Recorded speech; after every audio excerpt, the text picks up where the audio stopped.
श्रीकृष्ण शरणं मम श्रीकृष्ण शरणं અને એક જ છે કે આ સામે વાળો મારા જેવો કેમ નથી. આપણને પ્રોબ્લેમ શું છે? એક જ પ્રોબ્લેમ આપણને છે, આ મારા જેવો કેમ નથી. એક જ જવાબ એનો, કારણ કે ભગવાને બધાને જુદા બનાવ્યા. તારા જેવો નથી બનાવ્યો, કોઈ તને યુનિક બનાવ્યો છે, એટલે એનો આનંદ લે કે હું બધા કરતા કંઈક જુદો છું. પણ એ સમજણ પણ આપી છે કે સાથે કઈ રીતે રહી શકાય, એ વિવેક પણ આપ્યો છે ભગવાને. તો વિવિધતાને સ્વીકારશો નહીં, સમાજમાં દંભ પેદા થશે. પેલા તમારું કામ છે, તમારા જેવો નથી, પણ એવો થવાની કોશિશ કરીને તમને દંભ કરશે. જો જેવો છે એવો નહીં સ્વીકારો, તો પછી એને દંભ કરવું પડશે, કારણ કે એને તમારું કામ કરાવવું છે, તમારી પાસે કામ પાર પડાવવું છે. એટલે દંભની શરૂઆત થશે, દોડની શરૂઆત થશે. સહજતાથી જે જેવા છે એવા સ્વીકારે. બધા આપણા જેવા થઈ શકતા નથી, બધા આપણા જેવું વિચારી શકતા નથી, બધાની ચોઈસ એક સરખી હોતી નથી. હવે તમને ગુલાબી રંગ ગમે છે, હવે કેમ ગમે છે કોઈ એમ પૂછે, તેનો શું જવાબ આપો? તમે ગમે છે, હવે એના કારણ ન હોય, એ તમારી પ્રકૃતિ છે ને એ પ્રમાણે તમને ગમે છે. એમ વિભિન્નતા સમાજમાં પ્રગટ કરી છે. ભિન્નપણું છે. દુનિયામાં સુખ દુઃખ તો બધાના સરખા હોય છે. આપણને એમ લાગે કે ના આવું ઘર હોય, આ હોય, આ હોય, ઘરમાં આટલી વસ્તુ હોય, એ જ સુખી. તો એનો અર્થ એ રહ્યો કે જંગલમાં રહેતા મસાઈ બધા દુઃખી જ છે, એની પાસે આ બધું નથી. તો સુખ દુઃખમાં કઈ ફેર નથી પડતો. એને 100 સિલિંગ મળે તો એટલો સુખી થાય, તમને લાખ સિલિંગ મળે તમને એટલું સુખી થાય. સુખ દુઃખ તો એ 100 માં એને જેટલું ફીલ થાય એટલું લાખમાં તમને થાય.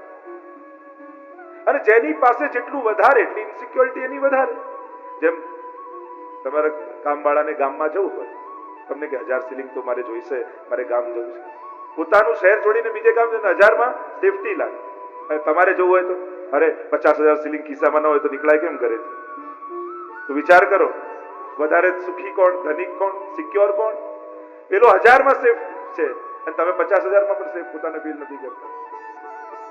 તેમ જોવા જાઓ તો જે કંઈ પણ બન્યું છે ને, જે થઈ રહ્યું છે, ક્યાંક વ્યવસ્થાના ભાગરૂપે છે. પહેલા જ કહ્યું ને, અડધા પાસે ગાડી નથી એટલે જ અડધા ચલાવી શકે છે. જો બધા પાસે આવી જાય તો દુનિયામાં કાર ચલાવી શકાય? આખું સંચાલન જે આ બધું દુનિયાનું થઈ રહ્યું છે, હવે વિચાર કરો એક સેકન્ડ માટે કે દુનિયામાં બધા પાસે એટલા રૂપિયા આવી જાય કે બધા બેંકમાં એફડી કરીને વ્યાજ પર જીવી શકે, તો આ દુનિયા ચાલે? આ જુદા જુદા કામ કોણ કરે? કોઈ માઇકનું, કોઈ ટ્રાન્સપોર્ટનું, કોઈ આનું, કેટલા કેટલા દુનિયામાં કામો છે. તો પછી કઈ કામ જ ન થાય. ક્યાંક જે આપણને વિપરીતતા દેખાય છે એનાથી સમાજનું સંચાલન થઈ રહ્યું છે. આ વિવિધતા, પેલું એવો પ્રસંગ કહ્યું કે પેલો વ્યક્તિ બગીચામાંથી જતો હતો અને એને તરબૂચની વેલ જોઈને અને જોયું કે આટલા મોટા મોટા તરબૂચને આટલી પાતળી વેલમાં લગાડે અને આટલું મોટું વડનું ઝાડ ને એમાં નાના નાના ટેટા લગાડે. આ ભગવાનને દુનિયા બનાવતા આવડી નહીં. એટલામાં એક ટેટો ઉપરથી પડ્યો ને એવો માથા પર વાગ્યો કે એને થયું સારું થયું ઉપર ભગવાને તરબૂચ નથી લગાડ્યા. આ ટેટા પડે ને પછી આપણને સમજાય કે ટેટો જ બરાબર છે. ત્યાં સુધી આપણને બધું આડું અવડું જ લાગતું હોય છે. ભગવાને જે નિર્માણ કર્યું છે એ બધું એની રીતે બરાબર છે. ક્યાંક એ રીતે સમાજનું સંચાલન થઈ રહ્યું છે. માણસે સાવધાની એ રાખવી કે મારાથી કોઈને તકલીફ ન પડે. આ વિવિધતા સમાજમાં છે જ. વિવિધ સર્જન ભગવાન દ્વારા થયેલું છે. એટલે તમે પરાણે કોઈને એક જ વિચારમાં નથી ભેગા કરી શકતા, પણ સમાજ એ વિચારવાનું કે બીજાની વિવિધતાનો સ્વીકાર હું કરી શકું, બીજાની શ્રદ્ધાનો સ્વીકાર કરી શકું, બીજાની કોઈ બીજી ચોઈસ પણ હોઈ શકે છે એનો ખેલદિલીપૂર્વક સ્વીકાર કરું, એવી સમજ હે પ્રભુ મને આપજે. ભગવાન પાસે એવું માંગવાનું, એવું નહીં માંગવાનું કે હું જેમ વિચારું એમ બધા ચાલે. માંગો એવું કે બીજાનો બીજો વિચાર પણ હું સ્વીકારી શકું, એટલી ઉદારતા મારા મનને આપજો. આવી જો સમજ ભગવાન પાસે માંગીએ તો સમાજમાં બધું વ્યવસ્થિત ચાલે. તો સર્જનમ સર્ગ, આ સમગ્ર સર્જન પરમાત્મા દ્વારા થયું છે. પ્રવેશ કરીએ કથામાં. વિદુરજીને ખબર પડી કે કૌરવ અને પાંડવની વચ્ચે યુદ્ધ થવાનું છે. વિદુરજી સમજાવવા માટે આવ્યા દુર્યોધન.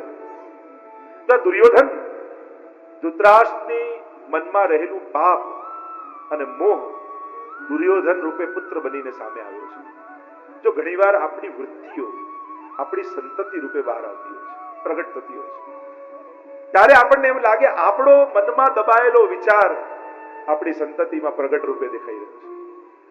ક્યાંક એક ખૂણે મનમાં રહેલો વિચાર એ સંતતિમાં દેખાતો હોય છે. જેના મુખથી ગીતાજીની શરૂઆત થઈ, ધર્મ ક્ષેત્રે કુરુક્ષેત્રે અંધ દ્રષ્ટિથી શરૂઆત થઈ અને દૂરદ્રષ્ટિની વાત ભગવાને કરી. એક અંધ મોહમાં ફસાયેલો વ્યક્તિ બોલે છે, મારા ને તારાની વાત કરનાર. દુર્યોધન એવો દુર્બુદ્ધિ છે, જાણે ધૃતરાષ્ટ્રનું પાપ પ્રગટ થયું છે. જ્યારે સદેવ ત્રિકાળ જ્ઞાની હતો એટલે દુર્યોધન પૂછવા ગયો કે આ યુદ્ધમાં થવાનું શું છે, પણ એને એમ હતું કે કોઈ પૂછે તો જ કહી શકે. અને જ્યાં દુર્યોધને પૂછ્યું એટલે એને કહ્યું કે 18મા દિવસે યુદ્ધ પૂરું થઈ જશે અને કૌરવ હારશે અને દુર્યોધન તારું મૃત્યુ થવાનું છે. દુર્યોધન ગભરાયો ને કહેવા લાગ્યો, આનો બચવાનો કોઈ ઉપાય ખરો?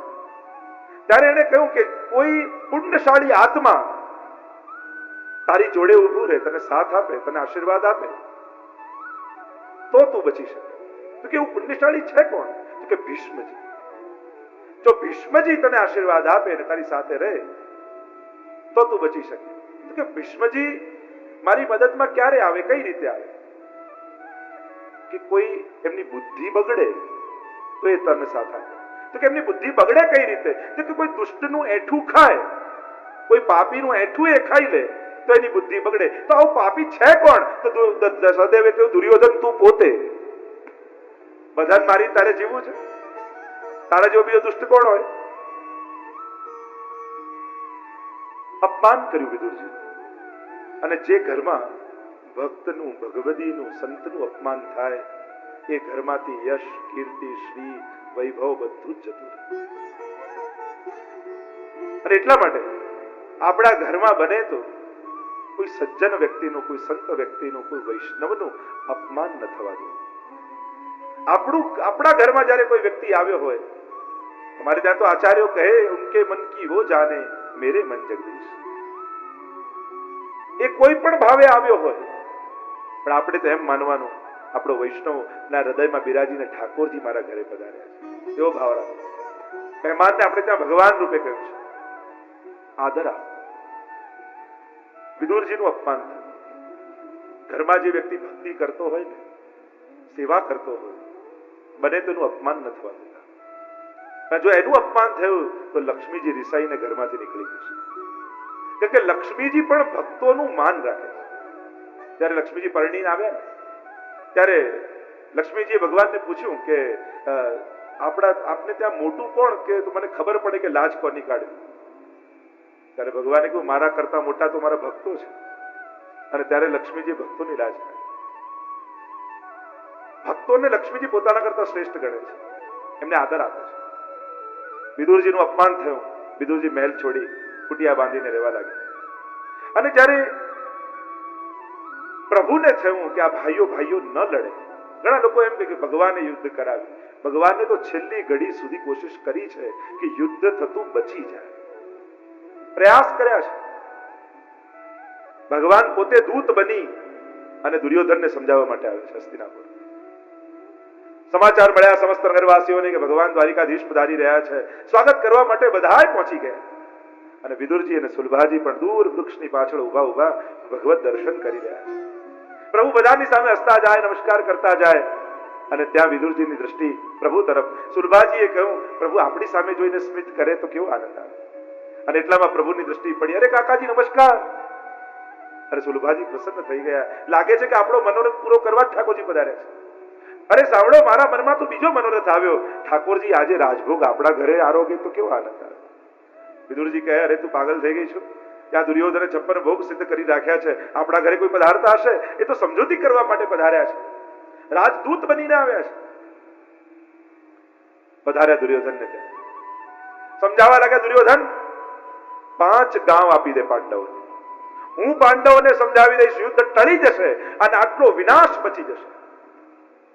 દુર્યોધન કહે, સોયની નોક ઉપર જેટલી જગ્યા હોય એટલી પણ યુદ્ધ વગર નહીં આપે. ભગવાન કહે તો હવે થઈ જવા દે યુદ્ધ. પ્રભુ નીકળવા લાગ્યા. દુર્યોધન કે આપના ભોજનની તૈયારી રાખી છે, ભોજન કરીને તો પધારો. પ્રભુ કે 2 અવસ્થામાં ભોજન થાય, કાં મારે ભોજનની કમી હોય અને કાં તું મારો પ્રિય હોય. આ બંને અવસ્થાને આપણે ત્યાં ભોજનના પણ ઘણા દોષો માનવામાં આવે છે. સ્વભાવ દોષ, સ્વરૂપ દોષ, સ્વત્વ દોષ, નિમિત્ત દોષ, ભોજનના પણ અનેક દોષો માનવામાં આવે છે. અને એટલે જ જે મરજાદ લે એવા ઘણા વૈષ્ણવ ઠાકોરજીને ધરીને રહેતા હોય છે, કારણ કે અન્નથી મન બને છે. અને એમાં કોઈને નીચા બતાવવાનો ઉદ્દેશ્ય નથી હોતો. લોકોને બીજાના ધર્મ તોડાવવામાં શું મજા આવે છે મને તો સમજાતું નથી. અમારા ઘરે તો જમવું જ પડશે. અરે જમાડવું છે તો અડધી દુનિયા ભૂખે મરે છે ને જમાડો. પણ જેને નિયમ લીધો છે કે ભગવાનને ધરીને લઈશ, આપણને તો એનો જ નિયમ તોડાવવાની મજા આવે. એક વાત યાદ રાખો, થોડી મેચ્યોરિટી આપણા સમાજમાં હોવી જોઈએ.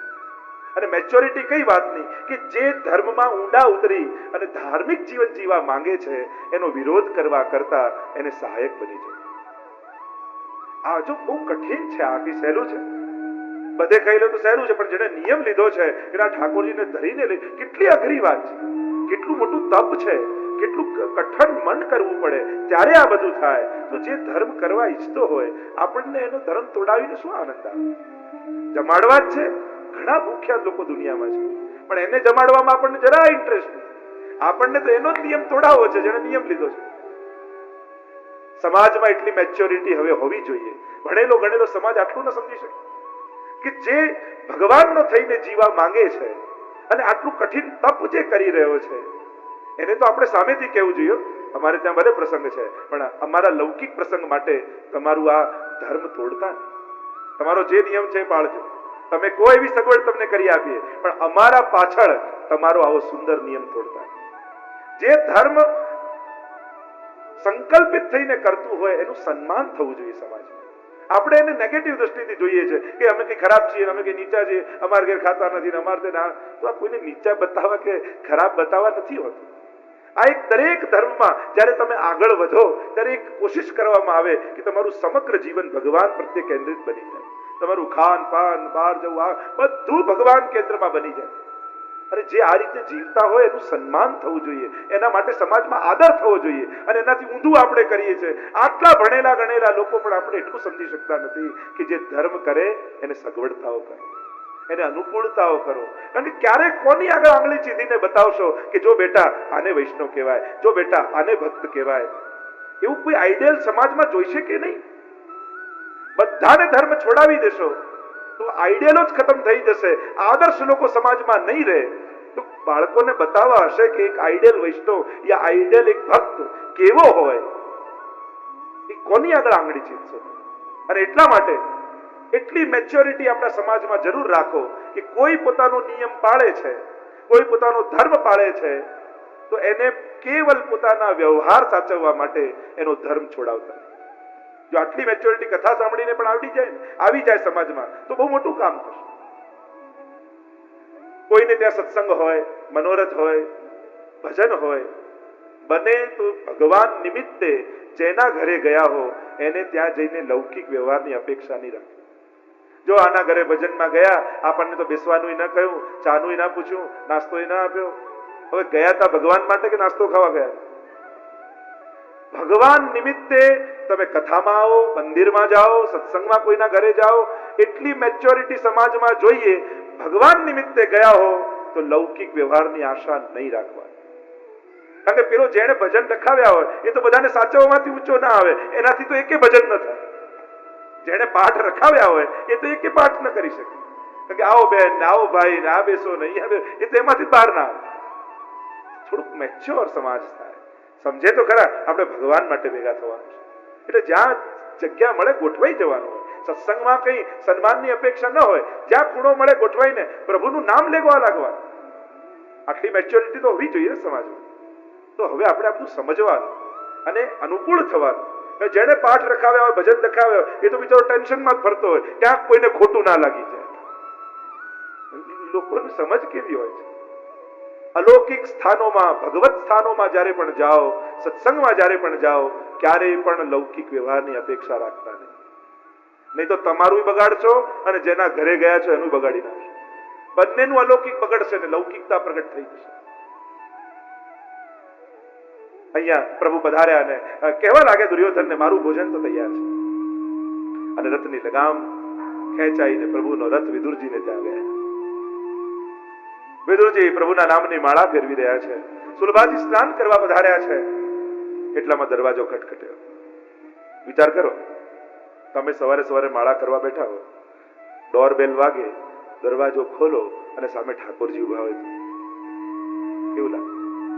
આમ વિદુરજી કલ્પનાએ નહીં કે પ્રભુ મારા ઘરે પધારશે. શ્રી કૃષ્ણ શરણમ મમ, શ્રી કૃષ્ણ શરણમ મમ, શ્રી કૃષ્ણ શરણમ. અને એટલામાં જ્યાં દરવાજો ખટખટ્યો, ખોલ્યો દ્વાર, વિદુરજી ચકિત થઈને જોવા લાગ્યા પ્રભુને. અરે પ્રભુ મળે એનાથી ઉત્તમ ઘડી કઈ હોય? લોકો ભગવાનને ઘરે પધરાવવા માટે ચોઘડિયું જોવા જાય. અરે પધરાવવાની ઈચ્છા થઈને એનાથી સારું કોઈ ચોઘડિયું નથી. અરે સુલભા દેખ, પ્રભુ પધારે હે.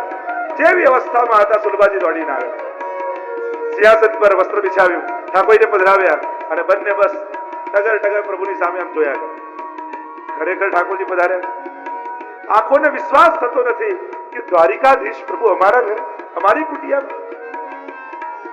પ્રભુને થયું કે આજે ઉપવાસનો દિવસ લાગે છે, રહેવાયું નહીં. એટલે કહ્યું કે કાકાજી બહુ ભૂખ લાગી છે, ભોજન છે.